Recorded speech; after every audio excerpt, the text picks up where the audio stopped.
The tranquility of a home can shatter in an instant, transforming into the stage for an unimaginable nightmare. For Thomas Campbell, a name destined to be etched into the dark chronicles of the United Kingdom, the year 2022 marked that turning point.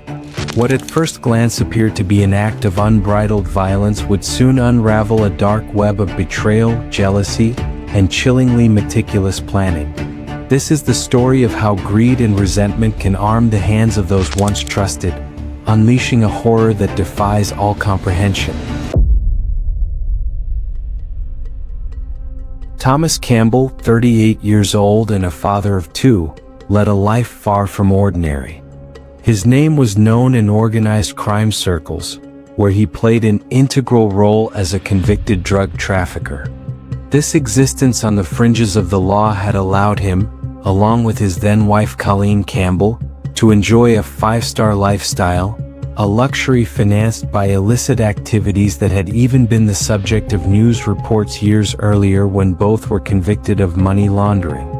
The irony is cruel. The very notoriety that afforded him his illicit wealth may have lit the fuse for his tragic end. This opulent life would stand in brutal contrast to the way he met his death, ambushed in the safety of his Mossley, Tameside home, and subjected to 2 hours of torture before being murdered in July 2022. The fact that his criminal past was public knowledge, and the description of the attack as a robbery of a dealer by other dealers, suggests his tormentors may have acted with unbridled brutality, perhaps believing that attacking one of their own would carry no significant consequences, or even as a macabre display of power in the underworld he inhabited. At the heart of this conspiracy was Colleen Campbell, 38, Thomas's ex-wife and the mother of his children. The alleged mastermind, John Belfield, 28, contacted Colleen in June 2022. He was a stranger to her until then. Belfield's motives were a mix of greed, sparked by an article about the Campbells' crime-funded lavish lifestyle, and personal resentment, as a former girlfriend of his had begun a relationship with Thomas. Colleen was recruited to provide detailed information about her ex-husband's movements and routines, claiming in court that she believed the goal was merely to steal 2 valuable Rolex watches from him. The planning included placing a tracking device on Thomas's van, and the discussion about how to do this was captured by security cameras, becoming key evidence. Saturday night, July 2, 2022, became Thomas Campbell's last. Around 11, as he opened the door to his home on Riverside, Mossley, the trap was sprung. A group of at least 3 armed men who had been lying in wait ambushed him. The choice of this precise moment, a vulnerable instant upon reaching the sanctuary of home, points to planning based on intimate knowledge of his routines, information most likely supplied by Colleen. Thomas was violently subdued on his own doorstep and brutally dragged inside.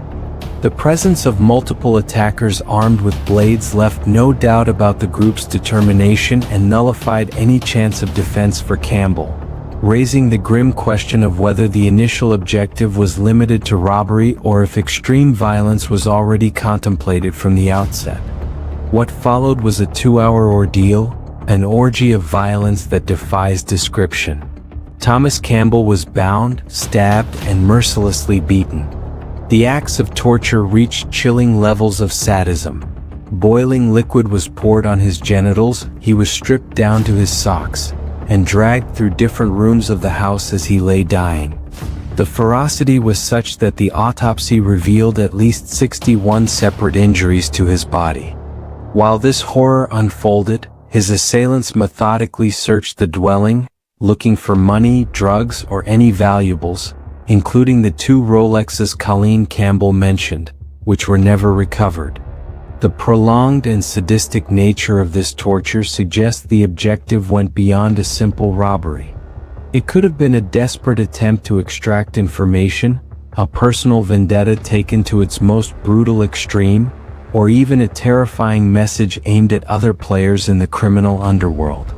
Detective Inspector Mark Davis of Greater Manchester Police would later describe the violence as a product of pure anger and aggression.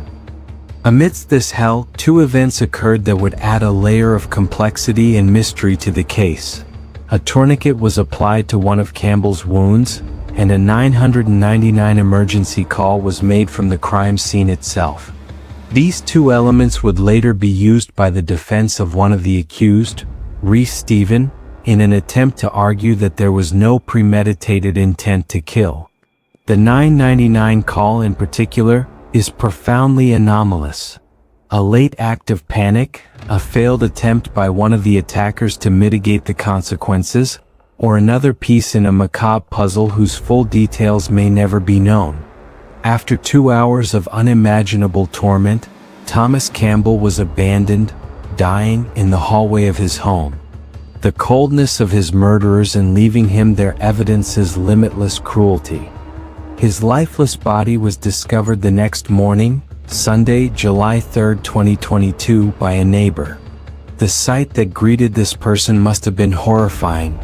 Thomas lay bound with duct tape and naked, except for the pair of socks he still wore. The state in which he was found spoke not only of the brutality of the attack but also of a possible intention to humiliate the victim, a detail that could connect to the motives of personal revenge attributed to John Belfield, especially considering his resentment over Campbell's relationship with his ex-girlfriend. Despite the swift arrival of emergency services, nothing could be done. Thomas Campbell was pronounced dead at the scene. The discovery by an ordinary citizen highlights how the violence inherent in organized crime can spill over, erupting into and terrorizing the lives of innocent people in communities presumed safe. Greater Manchester Police (GMP) launched Operation Ravensbug, a large-scale investigation led by the Major Incident Team. Vast amounts of CCTV footage and forensic evidence were reviewed, and numerous witnesses were interviewed, leading to the arrest of 19 people. Digital evidence was crucial. CCTV recordings captured the planning and placement of the tracker on Thomas's van, and Colleen Campbell's phone messages revealed how she provided information about his whereabouts. Stolen vehicles were also located, and evidence of attempts to destroy evidence was found, complemented by mobile phone location data and DNA. Police appealed for public assistance to find the missing Rolexes and later, to locate the fugitive John Belfield. Progress in Operation Ravensbug soon translated into significant arrests. Reese Stephen, a 29-year-old man with a considerable criminal record including robberies and possession of imitation firearms, was arrested and identified as one of the 3 individuals who directly participated in the brutal assault and torture of Thomas Campbell. Another of those arrested was Stephen Cleworth, 38. Interestingly, Cleworth was not present at the crime scene on the night of July 2nd. As it turned out, he was on a bender at a swingers club. Nevertheless, the investigation revealed he had played a crucial role in the preparation and planning of the assault. His physical absence at the time of the murder, despite his involvement in the conspiracy, may have been a determining factor in his conviction for manslaughter instead of murder. The third key player to fall was Colleen Campbell herself, 38, whose betrayal in providing vital information about her ex-husband placed her at the center of the conspiracy. Initially, all 3 were charged with conspiracy to commit murder. However, as the evidence solidified, the charges were adjusted to reflect the varying degrees of involvement. Ultimately, Reese Stephen faced charges of murder and conspiracy to rob. Both Stephen Cleworth and Colleen Campbell were charged with manslaughter and conspiracy to rob. The conspiracy to rob charge shared by all 3 aligned with Colleen's version, who maintained she only expected a robbery.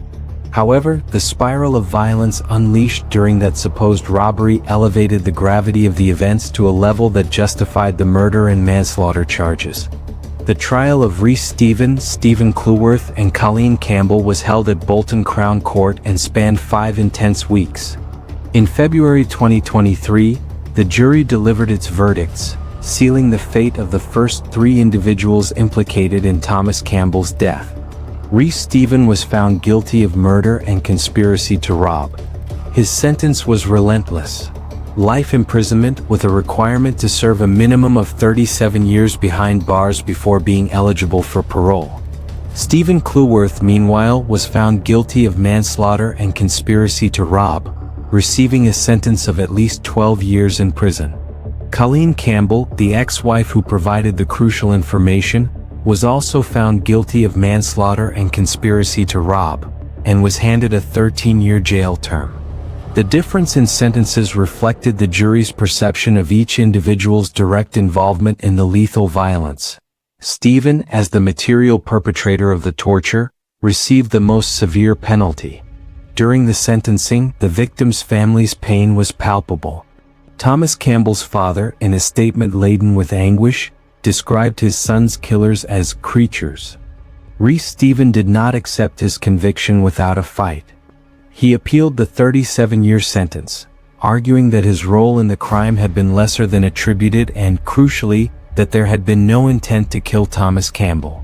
As proof of this alleged lack of homicidal intent, his defense cited the application of a tourniquet to the victim during the torture and the 999 emergency call made from the crime scene. However, the appeal was emphatically rejected. The appellate court judges, while acknowledging the trial judge's conclusion about the possible absence of a clear intent to kill from the outset, stressed that any potential mitigation was substantially diminished by the prolonged suffering caused to the deceased. They determined that the trial judge had been perfectly entitled to sentence Stephen for his central role in the 2 hours of torture inflicted on Campbell. This judicial ruling sent a clear message. Extreme brutality and inflicted suffering can carry decisive weight in the severity of the sentence, even if the original intent was not unequivocally death. While the others were convicted, John Belfield, identified as the mastermind, remained at large. GMP launched an intensive campaign for his capture, warning of his dangerousness and believing he had fled abroad, possibly to Spain or Tenerife. His ability to evade justice suggested resources and a support network linked to his activities in large-scale organized crime. Concurrently, in April 2023, police were still searching for another man seen near Campbell's house, releasing doorbell camera footage. This indicated the complexity of the case and that not all direct attackers had been identified, as 3 men were reported to have participated in the assault, but only Stephen had been convicted as one of them. The tenacity of Operation Ravensbug and international cooperation finally paid off. In March 2023, John Belfield was arrested in Suriname, a South American country. Ironically, his initial detention on Surinamese soil was not directly for Thomas Campbell's murder but for drug trafficking offenses. This fact validated suspicions about his deep involvement in transnational organized crime and suggested his criminal activities had continued even while he was a fugitive. Following his arrest in Suriname, extradition proceedings were initiated. Belfield was deported to the UK and formally arrested by British police upon landing at Manchester Airport. On March 9, 2024, John Belfield was finally charged with a litany of serious offenses in connection with Thomas Campbell's death.